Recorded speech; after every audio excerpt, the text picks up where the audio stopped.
UP के हाथरस में भोले बाबा के सत्संग के बाद हुई भगदड़ में अब तक 122 लोगों की मौत की पुष्टि हुई है। 4 जिलों हाथरस, अलीगढ़, एटा और आगरा में रात भर शवों का पोस्टमार्टम हुआ।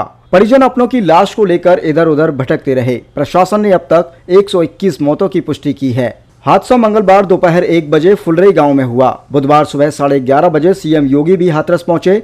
जिला अस्पताल में घायलों से मुलाकात की, घटना स्थल गए, अफसरों से पूरे हादसे की जानकारी ली। प्रेस कॉन्फ्रेंस कर कहा कि यह हादसा साजिश जैसा है। लोग मरते गए, सेवादार वहां से भाग गए। उन्होंने न तो प्रशासन को सूचना दी और न ही मदद की। प्रशासन की टीम जब पहुंची तो सेवादारों ने उन्हें आगे जाने नहीं दिया। हमने भी कुंभ जैसे बड़े आयोजन किए, लेकिन ऐसी चीजें नहीं हुई। सीएम ने कहा कि जांच के लिए एसआईटी का गठन किया गया है। हाई कोर्ट के रिटायर्ड जज, पुलिस के सीनियर रिटायर्ड ऑफिसर की टीम भी मामले की जांच करेगी। जो भी दोषी होगा उसको सजा देंगे। हाथरस हादसे में प्रशासन की पहली रिपोर्ट सामने आई। इसमें कहा गया है कि हादसा भोले बाबा के चरणों की धूल लेने की वजह से हुआ। बाबा के सेवादारों ने लोगों से धक्का मुक्की की, इससे भगदड़ मच गई। वहीं प्रयागराज के वकील गौरव द्विवेदी ने इलाहाबाद हाई कोर्ट में पिल दायर करते हुए हादसे की सीबीआई जांच की मांग की है। सुप्रीम कोर्ट में वकील विशाल तिवारी ने एक PIL दाखिल की, जिसमें रिटायर्ड जज की अध्यक्षता में 5 विशेषज्ञों की टीम कमेटी बनाकर जांच की मांग की गई है। अब आपको बताते हैं हादसा कैसे हुआ। सत्संग खत्म होने के बाद भोले बाबा निकले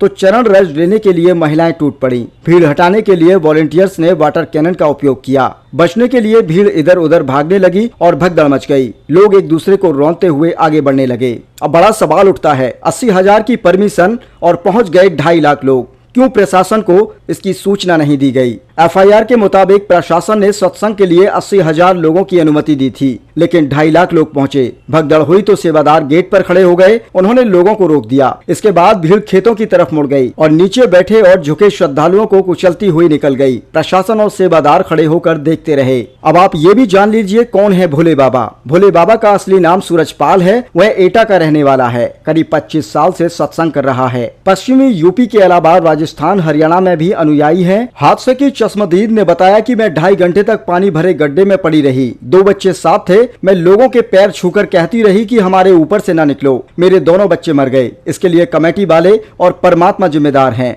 जब वो खुले शब्दों में यह कह सकता है कि मैं कुल ब्रह्मांड का मालिक हूँ, महानायक हूँ, कुछ भी कर सकता हूँ, फिर कहाँ चला गया ये परमात्मा?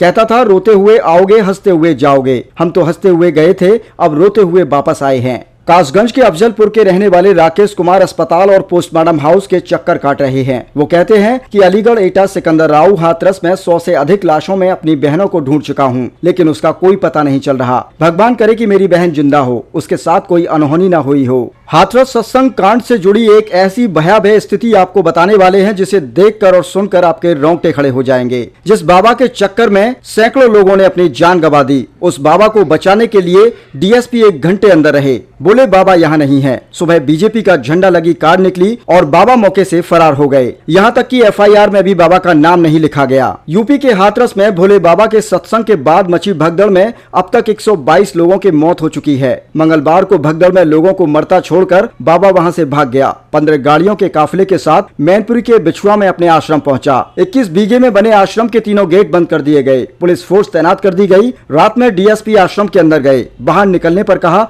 बाबा अंदर नहीं है। सुबह आश्रम से 6 गाड़ियां निकली। एक में भाजपा का झंडा लगा था। चर्चा है बाबा उसी में बैठा था। बाबा मंच से बाहर तक पैदल नहीं चलता, इसलिए गाड़ी मंच के पास पहुंची। वहां बाबा पत्नी के साथ गाड़ी में बैठा और बाहर निकल गया। पीछे से उसे देखने के लिए महिलाएं दौड़ने लगी। इसमें जो भी आगे था वह कुचलता चला गया। पीछे वाले लोग उनके ऊपर से दौड़कर बाबा तक पहुंचना चाहते थे। बाबा को पता चला कि पीछे भगदड़ मच गई है, लेकिन वह रुका नहीं। वह 2:30 बजे सीधे बिछुआ आश्रम पहुंचा। सारी गाड़ियां आश्रम के अंदर चली गईं। आश्रम के तीनों गेट बंद कर दिए गए। किसी को भी अंदर आने नहीं दिया गया। 6 बजे मीडिया को भनक लग गई कि बाबा अपने आश्रम में हैं। आश्रम के बाहर मीडिया का जमावड़ा लग गया। अंदर से प्रशासन को सूचना दी गई। 30 से ज्यादा पुलिसकर्मी मौके पर तैनात कर दिए गए। रात 11 बजे DSP सुनील कुमार सिंह चौहान अकेले आश्रम के अंदर गए। 11:55 पर वह आश्रम से बाहर निकले तो मीडिया ने घेर लिया। लोगों ने पूछा क्या बाबा अंदर हैं? CO ने कहा बहुत खोजने के बाद भी बाबा अंदर नहीं मिला। अब सवाल ये है कि अंदर बाबा को खोजने वह अकेले क्यों गए? वहीं बाबा के भक्त दावा कर रहे हैं कि 2:30 बजे आश्रम में बाबा आया और उसके बाद वह कहीं भी नहीं गया। सुबह 6:30 बजे DSP सुनील कुमार दोबारा आश्रम पहुंचे।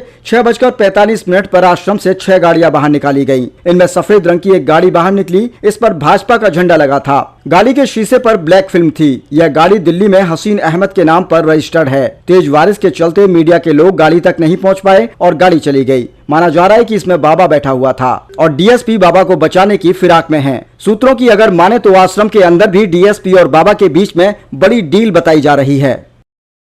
अगर वह घटना घटित हुई है तो इसके पीछे हादसा नहीं तो साजिश किसकी है? कौन इसके पीछे है? इन सभी पहलुओं को लेकर के राज्य सरकार ने तय किया है कि हम इसका एक जुडिशियल इंक्वायरी भी करवाएंगे और जुडिशियल इंक्वायरी हाईकोर्ट के एक रिटायर्ड जज की अध्यक्षता में होगी, जिसमें प्रशासन और पुलिस के भी रिटायर्ड सीनियर अधिकारियों को रख करके इस पूरी घटना की तह में जाकर के जो भी इसके लिए दोषी होगा उन्हें इसकी सजा देना और इस प्रकार की घटना की पुनरावृत्ति न हो, इनके बारे में एक सुझाव और एक एसओपी उनके माध्यम से बनाई जा सके, जिसे आगे इस प्रकार के किसी भी बड़े आयोजन में लागू किया जा सके। यह हम लोग सुनिश्चित करेंगे और मैंने यहाँ पर भी हाथरस में भी और सिकंदराबाद के घटनास्थल का मैंने दौरा किया। यद्यपि वहाँ काफ़ी बारिश थी और बड़े बड़े आयोजन होते हैं, ऐसा नहीं कि ना होते हो। सावधानीवश वहाँ पर फोर्स प्रशासन तैनात करता है, लेकिन आउटर रिंग में उनकी फोर्स होती है। अंदर अगर आप देखेंगे तो उनके स्वयं सेवक के सेवादार ही इस पूरे व्यवस्था का संचालन करते हैं, उनकी देखभाल करते हैं। और जहाँ पे भीड़ अनुशासित होती है, धार्मिक और आध्यात्मिक श्रद्धा भाव के साथ लोग जहाँ आते हैं वहाँ पर भीड़ अनुशासित भी रहती है। लेकिन जब वही कार्यक्रम निहित स्वार्थी तत्वों के हाथों का खिलौना बन जाता है तो वह अनुशासनहीनता का नज़ारा वहाँ पर भी देखने को मिलता है और इसका शिकार अंततः वह निर्दोष व्यक्ति होता है जो धार्मिक श्रद्धा के साथ उस आयोजन में भागीदार बनता है, क्योंकि उसको तो साजिश के बारे में पता नहीं होता है और वह अपनी उस श्रद्धा भाव के साथ आता है। लेकिन साजिश करने वाले लोग अपनी साजिश करके फिर वहाँ से चुपचाप खिसकने का प्रयास भी करते हैं। होना ये चाहिए था कि अगर हादसा था तो सेवादारों को वहाँ पर इस पूरी घटना को पहले तो अपनी व्यवस्था को सुदृढ़ करना चाहिए था और अगर सुदृढ़ नहीं कर पा रहे थे तो प्रशासन का सपोर्ट लेकर के हादसे के शिकार लोगों को हॉस्पिटल पहुंचाने की व्यवस्था करनी चाहिए थी, उपचार की व्यवस्था करनी चाहिए थी। इसका सबसे दूसरा जो पहलू ये है कि हादसा में लोग मरते गए और सेवादार उससे पहले वहाँ से खिसक करके भाग चुके।